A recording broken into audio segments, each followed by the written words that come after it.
Oh, good. You okay there? Oh, had just large sums of money departing in my bank account. So yeah, it's great. Ah, yeah. So situation normal. Yeah. Yeah. I love it when you try to I would mail the county tax assessor a mask and a gun, but I feel like she would take that as a threat. So, I just won't. Well, right. You know what they say, don't steal. The government hates the competition. Right. We're getting relevant again. We're going to, listeners, just so you're aware, this episode might be a little relevant with some, right. There were some world events last week or so that, we really went off the rails there. Well, there's some, to our sensitive warning to our more sensitive listeners. Yeah. Are you going to kick this thing off and we'll get into it there? Yeah. All right. Welcome again to another episode of DrakeAndMaestro. Almost relevant. More relevant than usual. Possibly. Maybe. Possibly. We're going to grow marsupiums and hairless tail and play dead on the street? Possibly, posthumously, who knows? Look at that. Look at him in that hat. Is that a crazy sailor? Is that a crazy sailor? Yeah. Speaking of posthumously, some large entertainment figures decided that they didn't need to be around anymore. Well, and in threes, too. They always go in threes. Yeah. Two of them were musicians, and one of them, well, at least he didn't have a reggae album. And one of them wasn't, so there you go. Oh, my. Wanted to be a movie star? Yeah. Well, it's unfortunate. I don't know if we want to say names or date this, how dated we want to get, but... I'm dated. Every day I'm dated, I'm waiting till you've the been point dated where since like the 70s, so right. I mean, I'll eventually become fictional, You wanted to be you wanted your first car to be a Nash Ambassador, which was dated when you wanted to buy it. Oh, absolutely, it was. Yes, the bubble trunk on it. So, 30. What was it? A 36 or something like that? Yeah. I saw one. They're really nice looking cars. They actually are quite attractive looking. Very interesting, but very attractive. They're very different. But anyway, something a little ADD breaker for our audience from the Art Deco era. Yeah. Area. Area. It depends on where you are in the country. It could also be the Art Deco area. There's a Frank Lloyd Wright area. Why can't Art Deco have one? Yeah. Who's this art guy? Why is he so deco? The Hulkamania's kind of run out. I was actually I saw that article, and that was what I texted one of my friends. It's like Hulkamania has run wild. Yeah. I am officially home, brothers. It's just over now. It's just turns out decades of abusing your body in a wrestling ring, drugs and steroids isn't real great for you. Who knew? Yeah, wild theory there. Wild. Well, it almost worked for Ozzy. He was doing just fine, and then he got sober. So let that be a lesson to you, listeners. If you're already 32 years in, just don't stop. Well, I think that's part of just shocking the system, right? Your body gets accustomed to a certain level of stuff, right? And you change that. Stop. And but while the body's trying to get a new equilibrium, things can go sideways. I remember there was an actor number of years ago who became rather rotund, and in an effort to restart his career, he really got serious about his appearance and diet and everything, and started doing acting again. And he was doing interviews, I remember, on the talk shows. And it's like, wow, you look great and all that. And then he dropped dead of a heart attack, Yeah, see, if you're already in it, just be in it to win it. Commit to the bit, as they say. Bit. Speaking of which, I have to tell you about the tree saga here. At the you'll have to update me about that. Yeah. Well, let's start small, shall we? Let's start with the tale of the chainsaw. And they were married. And no, the tale of the chainsaw, right? I've got a big Husqvarna XL Auto Tune, big nasty chainsaw. Did it decide to talk to the two weed eaters we couldn't get to start? Right. No, it didn't. Actually, one of them in line. Got one of them in line. Good. But this story about the chainsaw is kind of like the story when I was younger, working at the hardware store. Is it kind of like the story about a man named Jed? From Mount Muir to keep his family fed? Yeah, you got it right. It was like that, but completely different. And guy comes in the hardware store, and he's like, I need you to see if you can sell me a new crosscut saw. I got a lot of firewood I'm cutting up and trees and whatever, and either sharpen the one I have here or maybe sell me a new one. It's getting kind of worn out. And I said, well, have you ever considered just getting a chainsaw? And like, well, I don't know. I said, well, here, let me show you some of these chainsaws. We were selling McCulloch chainsaws, and let me show you this chainsaw. Right. So look at how good it goes through the limbs on this torso. So he picks up one of appropriate size for his job and the size of the trees and stuff that he's cutting. And he comes back in the next day with it, and he's I don't know, I only got through about a half a cord of wood, and I was out there all day. Like, wow, you shouldn't go have that much trouble with it. Let me see it, but maybe I should sharpen the chain. Maybe the chain's dull. So I put it through a good sharpen. He says that should help you out a lot. So then the guy comes back the next day, and he's like, well, that was definitely a help. I got through, but I couldn't get through a cord of wood. I got about 3/4 cord, and that's all I could do. And that was it. I was tired. The sun went down. I couldn't cut any more with it. I said, wow, you should be able to cut a lot more wood with this saw than that. Here, let's go out back. Let me try it out. So we go out behind the store, and I set the choke, pull the cord, start the thing up, and the guy's like, wait, what's that noise? It was kind of like that, right? The tree guy comes out, and I guess I'm Are you about to tell me that your tree guy showed up with hand tools to take down a tree? Almost. Okay, right? Because that whole story is like, okay, where's this going? Okay. And then I was like, okay, so the guy didn't know how to start a chainsaw. And then you're like, so then the other guy showed up. Like, wait a minute. Well, there's certain level. Hang on a second here. There's certain level of ignorance on display. And this is self-effacing. Put that away before someone else sees it. The first guy is struggling with the limb that fell down in the wind. And he's got an average size steel, pretty good saw, about a 22-inch, something like that. I'm like, here, use this 28-inch that I've got, and it's the Husqvarna, it's their Pro Series, And so he's cutting with it. It's a monster. It is. It's a beastie. And I took him through it because it's electronic carburetor, electronic ignition. I'm taking through how to start it, and you do kind of have to have an engineering degree to get that thing to start. Yeah. There's a whole procedure. It is the autism. If autism was a chainsaw, that's it right there. You got to flip the switch. You got to push the button. You got to pull the cord. Then you got to flip the switch again. Then you got to put the throttle in a certain position. Then you got to push the globe for the fuel. And then you pull the cord again. And then it starts. And then you got to let it idle. It's like starting an airplane. It makes it pop. And then you set the red switch down. You pull the throttle. And then you pull it again, and it comes with a checklist from NASA. Yeah, it's like you need a co-pilot with the checklist there in front next to you. Okay, all right, ignition check. All right, throttle check. All right, contact check. Roger, over. Unger, over, done. Right, you guys should be wearing headsets, big aviators. Be standing in an airport. Like it works really well, but it is really complicated to get started. Right. What are you guys doing? Where you going on fly? No, we're going to go start the chainsaw. Oh, yeah. Right. Yeah. Oh, right. But if you follow the procedure, it starts really easy and it will cut all day, every day. And if you follow that procedure in exactly the right order, it will start on the first pull. And it will run forever until it runs out of gas.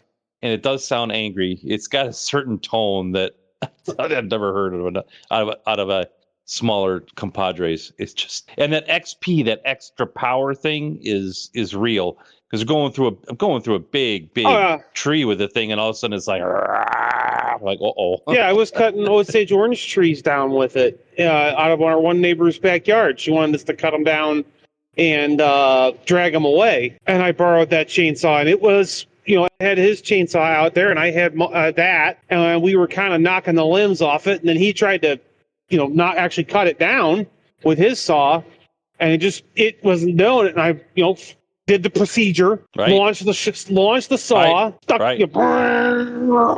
and then just went into it, and it did the whole thing. Walked it in and you just held onto it, and you actually hear it speed back up as it gets more power. Right. It's darn near impossible to bog out. So right, unless you stop the chain. And even then, I mean, if you full on pinch the bar, yeah.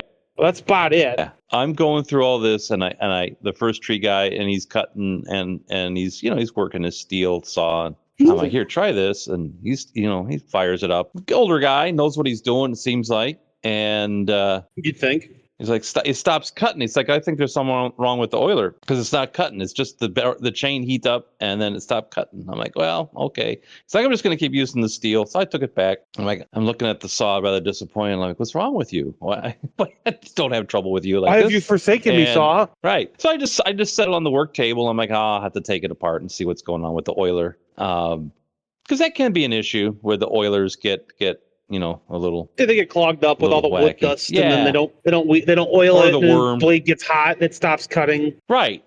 So I'm like, okay.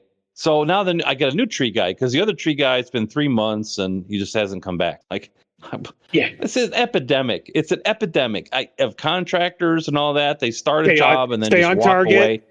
Stay on target. Right. Okay, so I got a new tree guy coming up. And I've only seen them using 18-inch saws, which is fine if you're climbing or you're on the on the man lift. You don't want a 30-inch saw swinging around there up there in the bucket. No, it might turn on you at any minute. The big saw. It might come for you. It's like swimming with sharks. It's just not. Anyway, it'll work, but it'll bite you eventually. It'll come for you. So they took them all down, and I can get into that. That was that's the whole experience right there. But as far as the saws, we're going to stay focused on the saw. So I'm getting ready because they've taken down all the limbs and all the limbs hanging over the house and all the dead limbs and a couple of big maples that are here. And they've got all the way to the top and topped them. And so they've cut the trees down to about 12 feet high or so, trunks with all the branches gone. Right. But these trunks are pretty big. They're a couple of feet, they're not small maybe trees. 3 feet. No, they're not. That one is 3 feet easy. And so the only saws I've seen out of these guys are like little 18-inch, pruning saws or, mild, medium duty stuff. I'm like, you're not taking out a 36 or 40-inch tree with 18-inch steel. I mean, it's just, you're going to be cutting, making a chalk mark, walking a little further, cut some more, turn, rotate, make a chalk mark, keep going, Yeah. So I'm like, okay, you're walking that saw around that tree. Right. Because of how this guy has been, and I can get into that, I'm thinking he's going to show up and he's not going to have a saw big enough to take out the trunks. Right. Because the whole history's been like that. They've shown up with the little saws. Right. So I get out the big guy. Right. And I'm like, I'm going to go through it. I'm going to check the oilers. So I did that. And I get oiling holes plugged in the bar. So I clean that up. And I kind of took 3 cans of brake clean to get all the sawdust out of everything else and the brakes and just went through the saw. Right. And I figured, and I'll put the bar on retention the chain. And I'm thinking, I'm here. I'll just give it a quick touch up on the guides and on the cutting teeth. And I did that. Sharpened up. Yeah. Get it topped off, just. And I'm thinking to myself, this isn't, for some reason, sharpening is a little awkward, but I got it done, and checked it with the put it all back together, put the scabbard on it and everything, and set it on the workbench, ready for tomorrow, oiled up, gassed up, ready to go. And then I got back in the house, washed up, and I sat down, and I sat right back up again. I'm like, the chain's on backwards. I was thinking. Yeah, the chain's on backwards. The chain's been on backwards because I put the chain back on the way it came off. It's pretty hard to cut the chain backwards. Yeah, that would explain something. I wonder how long that's been backwards. Probably since the last time I took the chain off and sharpened it. And I just didn't notice that I had flipped it. So when I gave it to the other guy... It's not hard to do. No, it's easy to do. If you're only half paying attention, you don't look at which way the teeth are facing, it's really easy to put the chain on the wrong way around. Right. So when I handed it to the other tree professional and he started cutting with it, it was, okay, first of all, how much of a beast of a saw is it that it's cutting with the chain on backwards? Well, that's pretty good. It's cutting with the back of the teeth, which are not designed to do that. No, they're not. And no wonder why it got hot. It's not a function of the oil. It's just dragging the chainsaw. You're basically trying to cut a log with a bike chain. And it's like the original story where the guy says, "What's that noise?" It's the same kind of problem. But also, how come my professional tree guy didn't look at that immediately and go, "Hey, that chain's on backwards"? Because he went through the saw, he checked the tension, he made sure the oiler was full, and I mean, how does he know I'm not hanging the saw intentionally with the chain on backwards just so I can have a laugh? He doesn't know I'm not that kind of person. Okay, so the second guy, same as the first, just a little worse. So the first guy keeps trying, well, it's going to rain. I can't come out and cut in the rain. Oh, I understand that. You don't want to be climbing a tree in the rain. But there have been days that aren't raining, although this has been a very rainy kind of a summer so far.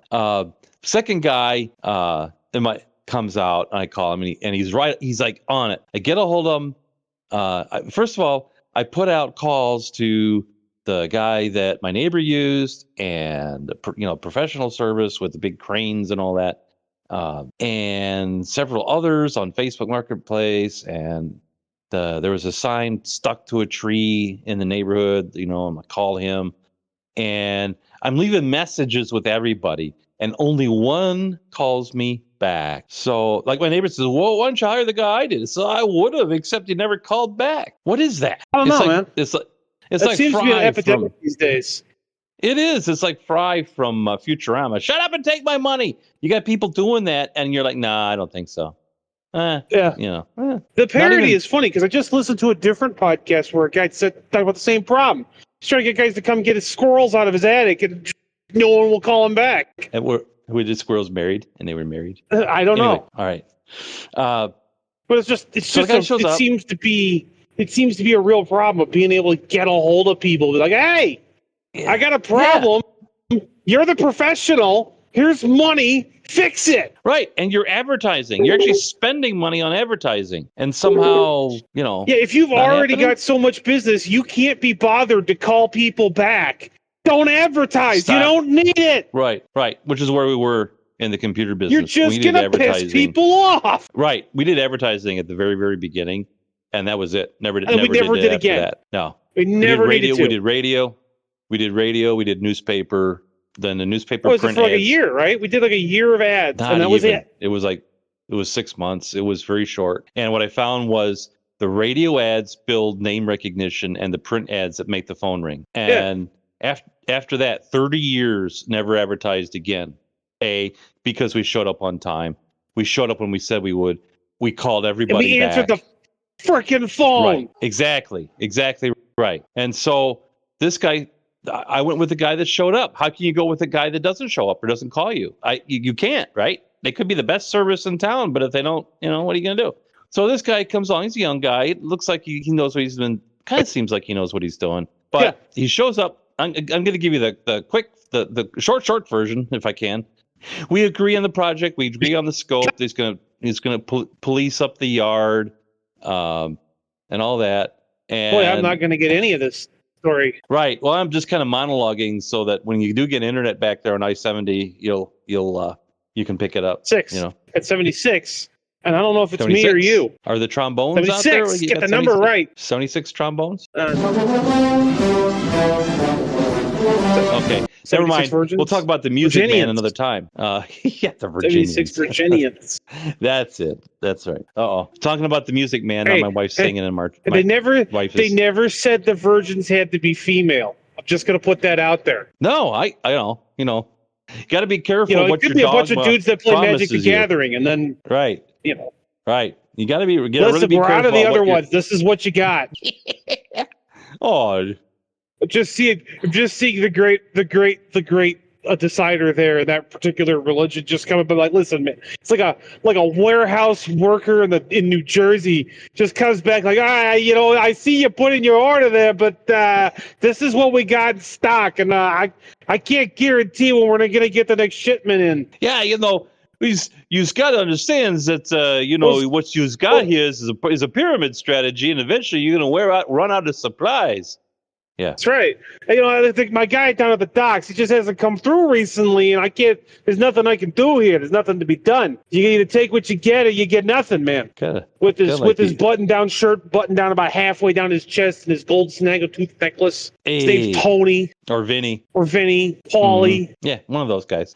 Yeah, Some so the guy shows up. stereotypically Italian name. Shows up. We agree on the scope of the work. Comes back the next day for the work, and he's like, he's got nothing. He's got a pickup truck and a couple of little pruning saws and stuff. Okay, where's the man lift? Where's the crane? Where's the, he comes up to me, and they do some little trimming, and then he's like, okay, I need to get basically 50%. And so I've been looking all over for a lift that I can rent, and I think I found one, but I need the money to rent it. And I'm like, hey, I'm not paying for work that I haven't seen even start yet, let alone 50%. That's not happening. Not in this economy. He looked kind of dejected. I'm like, well, I got to be able to rent it. And I'm like, well, I'll tell you what, how much do you need? Tell me how much he needs for the rental. I said, I'll give you that. So I gave him that. He came back with the sky crane, and they proceeded to take the trees down to their basic trunks, which are still up at this even as I speak. Just a regular trunk, right? And so they're after working, and the guy talks a good game. I mean, he's like, oh yeah, we'll show up, and we're not afraid of the rain, because I told him about the other guy who's like, has a rainophobia. Too stormy. And it's too stormy. In fact, I called the other guy. It might be. I called the other guy. Says, "Do you want some of this wood?" Because I think he sells firewood and heats his home and all that with it. That's why his pricing was very, very competitive, shall we say? He's like, "Yeah, I'll be happy to come pick up the wood as long as it's not raining." I'm like, come on, what is this? What is with you people? As long as it's not raining, what are you gonna turn into a troll or something if it rains? Maybe he's like the Wicked Witch of the West's brother, and if he gets wet, he'll melt. It's from the same family. Right. It's just a family condition. Way. Yeah. You thought it was just because in the rain. Otherwise, it's just, I'm melting. What a world. So I got a little stash of wood for him, but I don't hold out any hope that he's ever going to show up. Well, termites will get to it before he does. And then he'll come to pick up his wood, and he'll just have it with a bunch of sawdust. So I'm like, I was feeling pretty good. I'm like, okay, the guys are here with the lift, they're up there and they're trimming all the branches down, they're getting it done. I no longer have branches over the house, which is great, because I was looking at, though it was getting so bad. The reason I kind of kicked this thing into a higher sense of urgency. So we heard this really huge crack. We were inside the house and heard this big crack. Went out and look, and there's the big branch, the huge branch that's hanging over the house. Well, where it's connected to the trunk, there's a crack, and you can see daylight through it. Yeah. You get that. You'll get that on those big jobs. Yes, you will. And if I'm not careful, I'm going to have that branch sitting in my living room. So, well, it's part of the cat exhibit. It's a wood feature for the cats for exploring. Sure, they'll love it. Yeah. Yeah.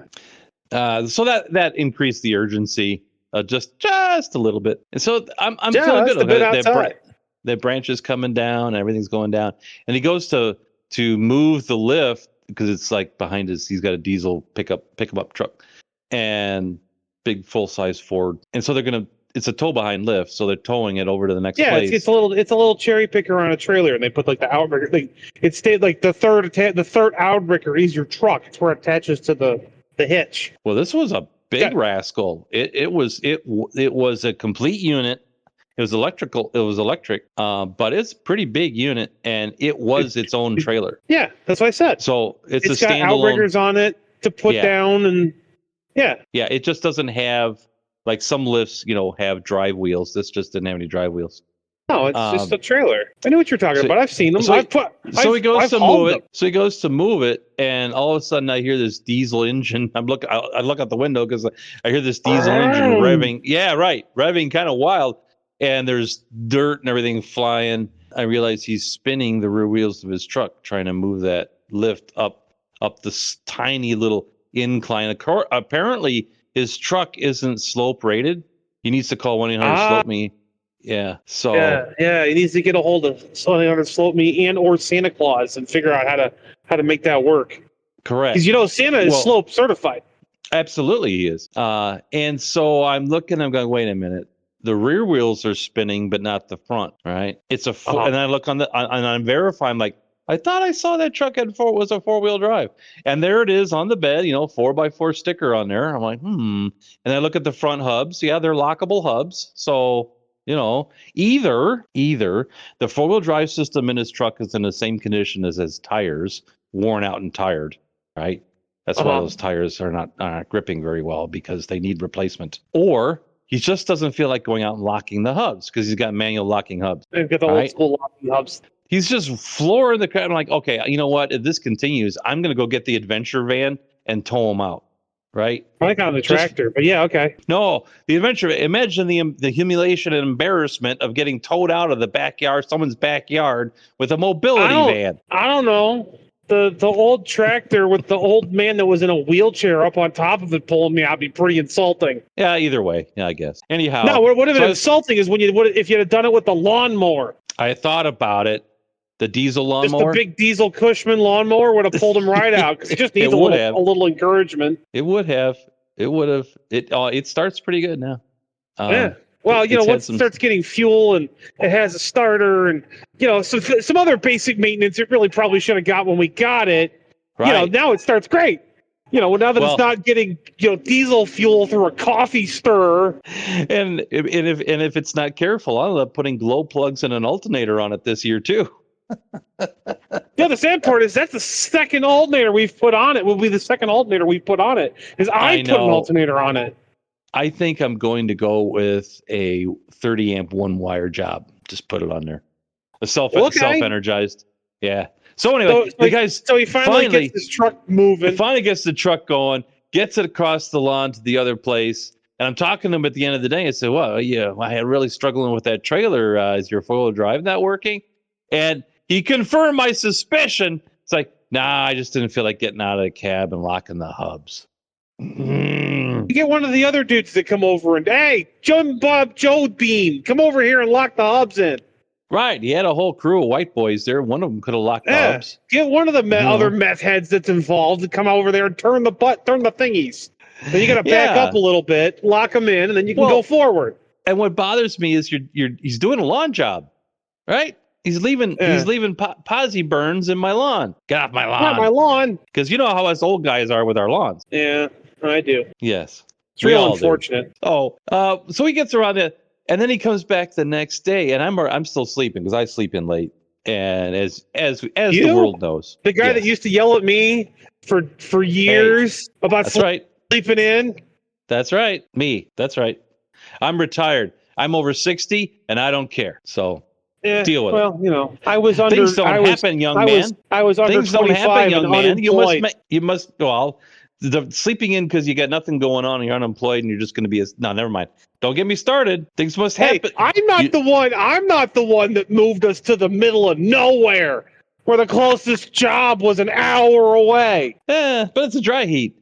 So he shows up the next day. Yeah, well, if I can cook an egg on the asphalt, it's too hot. And I'm asleep, so he talks to my wife and he's like, my guys are used to getting paid on Friday, so I really could use some money, and I need to go pick up my crew. And my wife's like, that's not my problem. It's like, well, I know your husband's prepared to pay us, but so could we have a check? And she's like, no. I'm like, good for her, right? Because no, I'm not doing it. Because you pay the contractor, they're never showing up again. She sends him away. He comes back, and he comes back, and they've been cutting and whatever. And then it starts spitting rain, just a little bit of rain, and I was like, oh, we gotta go.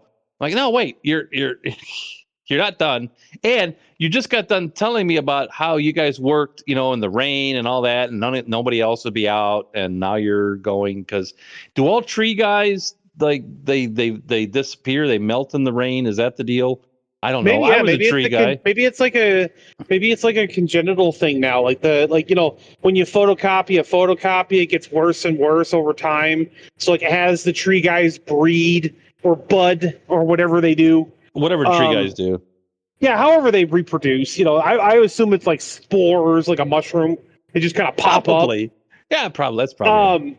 Maybe over time they've evolved like a weakness to water. It's like it doesn't allow the spores to spread properly or something once they get wet. Right. So their tree cutting lineage will stop with them or something. Who knows? Right. So here we are, and so then he comes to me the end of that work day, He's like, Can I get the money? No, almost. Yeah, I think he's learned about getting money, right? I told him, I put him back in the yard. I'm like, go back out and finish cutting the limbs with the lift that you're on the rental for the weekend, because I know what you're doing. On Monday, you're returning the lift back to the rental company. So whatever doesn't happen with that needs to be done with the lift isn't going to happen. So get out there and make it happen, young man. Young man. So they get back out there with the lift and they cut the rest of the limbs on some of the other trees that they agreed to cut as per the dealio. The treatment. The treatment. Yeah. And so then he comes to me right as they're leaving. He's like, our skid steer broke, man. One of the hydraulic motors broke. Can we maybe borrow your neighbor's skid steer? Because the neighbor's got a skid steer. I'm like, well, we could probably do something with either with his skid steer, or we can use my bucket loader, my international bucket loader. I was like, oh, okay. So that was to be today. And yet here I am podcasting and no tree crew. Why? Because we had a little bit of rain in the morning, and tree guys and rain apparently. So the whole day shot at that point. Man, I wish I could pull that out of my butt. But you know what? It rained today. Sorry, I can't do anything. You've been looking for a change in career, so maybe maybe I should be a tree guy. Although I don't know, I think you'd scare the natives with Sasquatch up in a tree cutting limbs. I don't know. Well, it'd be just my natural. I just tell them I'm returning back to my natural habitat, and I'm relearning how to brachiate. I thought Sasquatch doesn't like being in high places. Well, some Sasquatches, it just depends. Okay, all right. Depends on the Sasquatch, So here we are doing the podcast, and which, of course, thank you, listeners, for tuning in once again. Because I think on that disappointment, it's time to end. Believe it or not. Oh, that was quick. Yeah. What was that? I have not yet begun to work myself into a lather. What was that? That was your life, mate. Oh, that was quick. Do I get another? Sorry, mate. That's good luck. So, if you need to get a hold of us for whatever, questions, arguments, solicitations, buy more clicks, sponsor deals, or tickets for the US 30 drag strip, whatever. Ooh. You can reach us at DrakeAndMaestro@outlook.com. That's DrakeAndMaestro@outlook.com. Of course, always, you can always leave comments at the appropriate on the Rumble episode, on the Twitters, on the Spotify's, right, on the wherever your podcasting needs are met, and they allow comments, because I think Apple doesn't allow comments for some reason. Yeah, and I think Amazon Music too. I think they don't do comments either. For whatever reason, they just find us, look for us, comment on us, whatever. Give us stars if they allow stars. Engagement is the name of the game. Yeah, it's always nice to know people out there. We never welcomed hear our your new country, opinions. Our new listeners. Oh, we have a new country? Yeah, Canada. Eh? All of a sudden, the Canucks are listening. So good day. They're looking for freedom there, eh? Yeah. Well, you won't find it here. I think I mentioned Putin in an episode a couple of weeks ago, so that that brought him right in. They got an algorithm listening for that. Okay, so maybe it was the Bob tune in next McKenzie. time. Who knows? Yeah, that's right, eh?